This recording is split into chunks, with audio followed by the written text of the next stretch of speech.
We're going to finish chapter 31 of The Silver Crown by Robert C. O'Brien. A lot of exposition. Chapter 32 is actually the original version of this chapter, which is a lot shorter.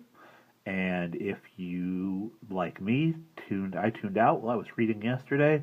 If you tuned out as well, you can skip to that chapter. And at the end of that, I will talk more about what I think about this book as a whole.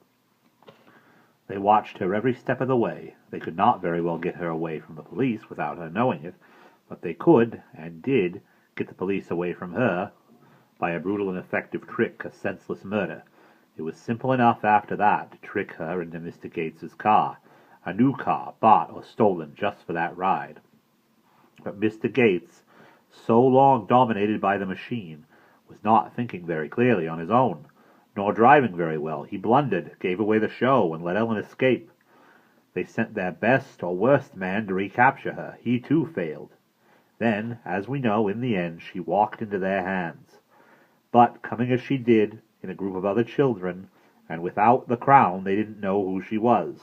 Finally, the machine found out who she was, however, and then it seemed to have made up its mind to destroy Ellen and the crown. I say it seems because we can't be sure of that even now. It told the king to act that way, but it may have been bluff. Since it could not control Ellen's mind, nor in the end Otto's either, it may still have thought they knew where the crown was. It could have been trying to frighten them into telling, but I believe it had really decided to destroy them. After all, it's trouble in getting them here. After all, it's trouble in getting them there. Because I think it had not understood until she got there that for the first time in 1,000 years it was dealing with someone it could not control at all. Anyway, it was too late, because Jenny, as Ellen had realized, knew the ropes. She had been to that tower 100 times and knew her way around it.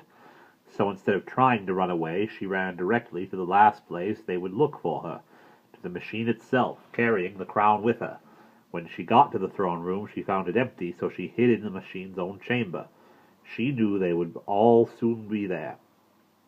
And then, at last, Ellen could take charge. Mr. Carver paused and struck a match for his pipe. And that, he said, puffing between words, is as close as I can come to telling you what really happened. If anyone has a different theory, he may very likely be right.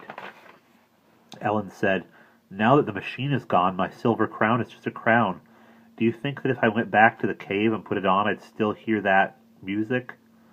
"Someday," said Aunt Sarah, "let's go and find out. I'd like to see that cave and the crevasse for myself.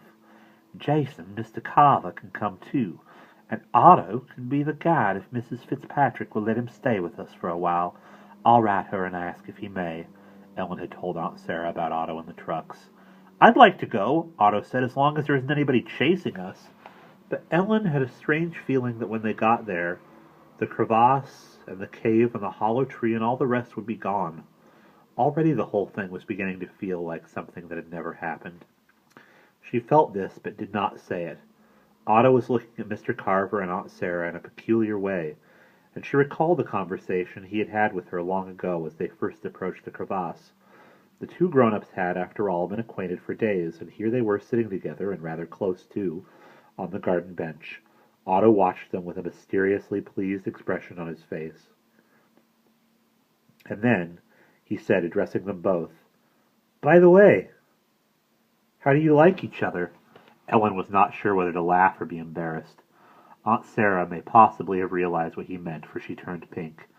Ellen said, "Otto, shut up." "Don't say shut up," Otto said. "It's vulgar." End of chapter 32.